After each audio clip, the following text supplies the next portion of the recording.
James was enjoying his life on the island of Sodor, but he still had a lot to learn. "You're a special mixed traffic engine," said the Fat Controller. "You can pull coaches or trucks quite easily, but you must learn by your mistakes." James knew what the Fat Controller meant. He could well remember that dreadful accident on his first day. "Be careful with the coaches, James," said Edward. "They don't like being bumped." Everyone came to admire James. "I'm a really splendid engine," he thought, and suddenly let off steam. A shower of water fell on the Fat Controller's nice new top hat. Just then the guard blew his whistle, and James thought they had better go. Go on," he puffed to Edward. Don't push," replied Edward. The coaches were grumbling too. Don't go so fast! But James didn't listen.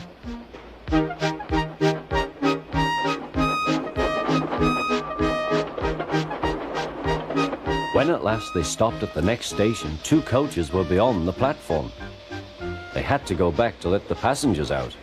But no one seemed to know about the Fat Controller's top hat, though James felt happier.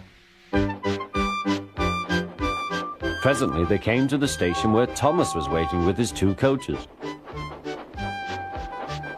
"Hello, James," said Thomas. "Feeling better?" "That's right."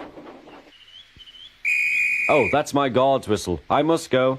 I don't know what the Fat Controller would do without me to run this branch line," and he puffed off importantly. Edward and James passed the field where James had had his accident. The fence was mended and the cows were back again.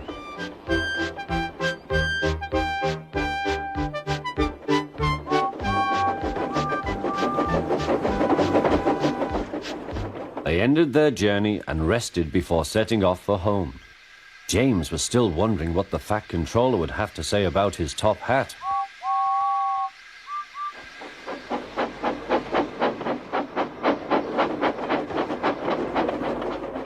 Next morning, the Fat Controller spoke severely to him.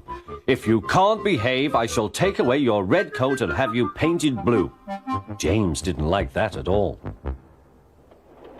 He was very rough with the grumbling coaches as he brought them to the platform. "Don't talk, come on," he called to them. "Gordon never has to fetch his own coaches," he thought to himself, "and he's only painted blue." To make James even more cross, this time no one came near him. "I'll show them," he thought. "They think Gordon is the only engine who can pull coaches."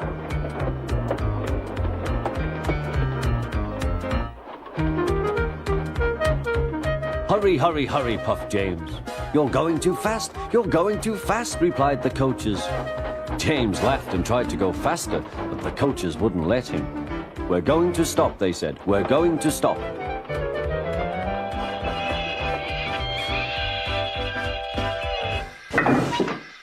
"What's the matter?" James asked his driver. "The brakes are hard on. Leak in the pipe, most likely. You've banged the coaches enough to make a leak in anything." "How shall we mend it?" said the guard. "We'll do it with newspaper and a leather bootlace," replied the driver. "Well, where is the bootlace coming from?" asked the guard. "Ask the passengers," said the driver. "You have a leather bootlace there, I see, sir," said the guard to a smartly dressed man. "Please give it to me." "I won't," said the man. "Then," said the guard, "I'm afraid the train will just stop where it is." The passengers all said what a bad railway it was. Then they told the man how bad he was instead. Everyone was very cross. At last he handed his laces over. The driver tied a pad of newspaper tightly round the hole in the brake pipe, and James was able to pull the train.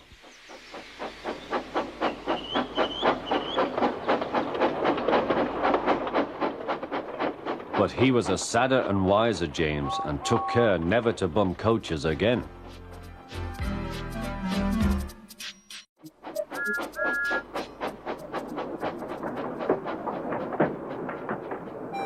James had not seen the Fat Controller for several days. He was left alone for being naughty, and was not even allowed out to push coaches and trucks in the yard. "Oh dear," he thought, "I shall have to stay in the shed for always, and no one will see my red coat again. All because I went so fast I made a hole in one of my coaches that had to be mended with, of all things, A passenger's bootlace. At last the fat controller arrived. "I see you are sorry, James," he said. "I hope now that you will be a better engine. You have given me a lot of trouble. People are laughing at my railway, and I don't like that at all." "I'm very sorry, sir," said James. "I will try hard to behave." "That's a good engine," said the fat controller. "I want you to pull some trucks for me." James was delighted and puffed away.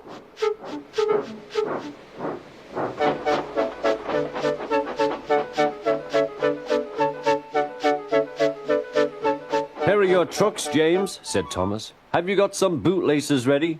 And he ran off, laughing. Oh, said the trucks. "We want a proper engine, not a red monster." James took no notice and started as soon as the guard was ready. Come along, he puffed. We won't, screamed the trucks. But James didn't care, and he pulled the screeching truck sternly out of the station.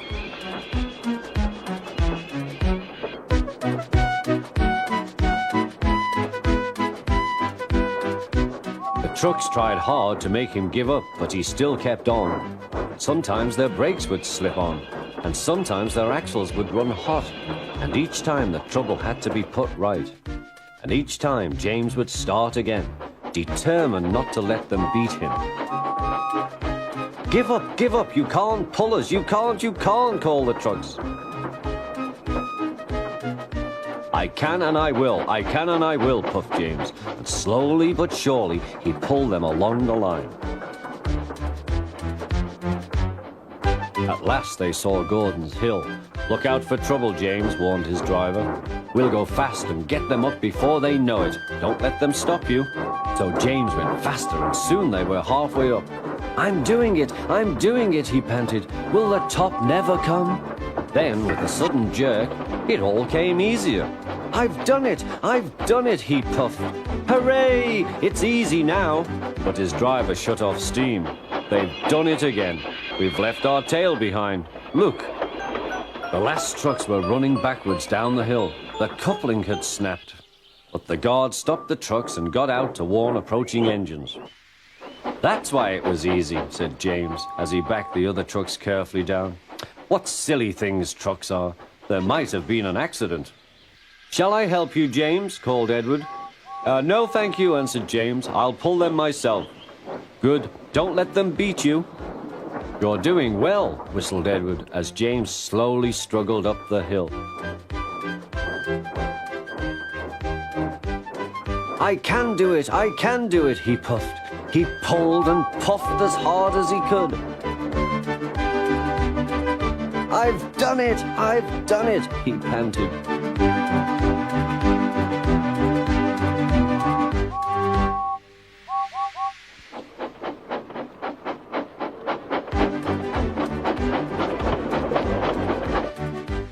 They reached their station safely, and James was resting in the yard when Edward pulled up.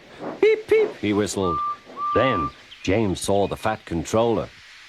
Oh dear, what will he say, he asked himself.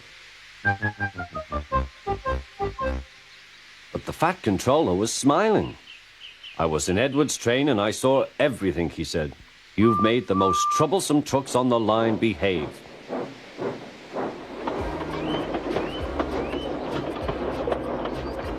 After that, you deserve to keep your red coat.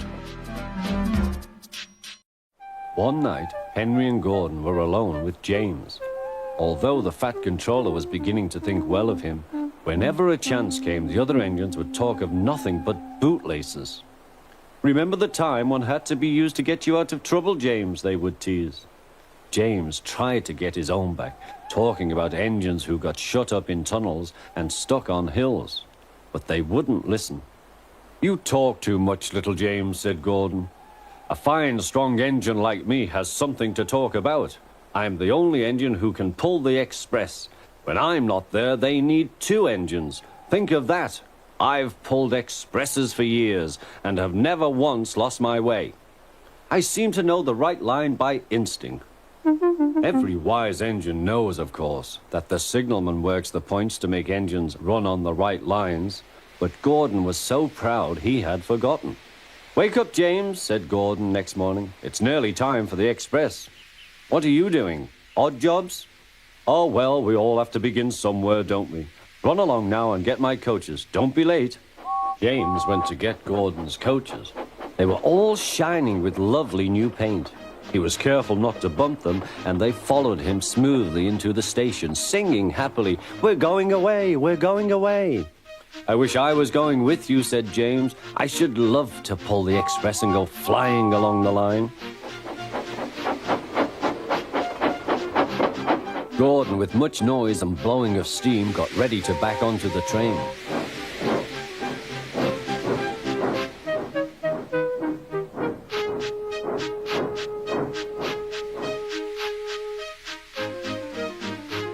The Fat Controller was on the train with other important people, and as soon as they heard the guard's whistle, Gordon started. Look at me now, he puffed, and the coaches glided after him. Poop, poop, poop, poop, poop. Goodbye, little James, see you tomorrow. James watched the train disappear and then went back to work. He pushed some trucks into their proper sidings and went to fetch the coaches for another train. James had just brought the coaches to the platform when he heard a mournful noise. There was Gordon trying to sidle into the station without being noticed. "Hello, Gordon. Is it tomorrow?" asked James. Gordon didn't answer. He just let off steam feebly. "Did you lose your way, Gordon?" said James. "No, it was lost for me. I was switched off the main line onto the loop. I had to go all round and back again." "Perhaps it was instinct," said James. Meanwhile, all the passengers hurried to the booking office. "We want our money back," they shouted. But the Fat Controller climbed on a trolley and blew the guard's whistle, so loudly that they all stopped to look at him. Then he promised them a new train at once. "Gordon can't do it," he said. "Will you pull it for us, James?" "Yes, sir, I'll try." So James was coupled on and everyone got in. "Do your best, James," said the Fat Controller. Come along, puffed James. You're pulling us well, sang the coaches.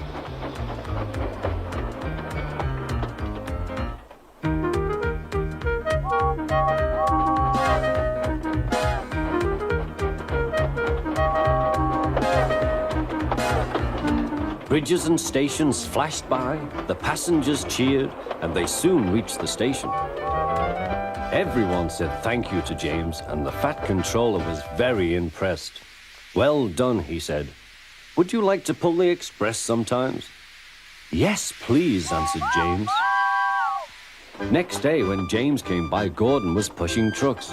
"I like some quiet work for a change," he said. "I'm teaching these trucks manners. You did well with those coaches, I hear." "Good, we'll show them." And he gave his trucks a bump. James and Gordon are now good friends. James sometimes takes the express to give Gordon a rest. Gordon never talks about bootlaces, and they are both quite agreed on the subject of trucks.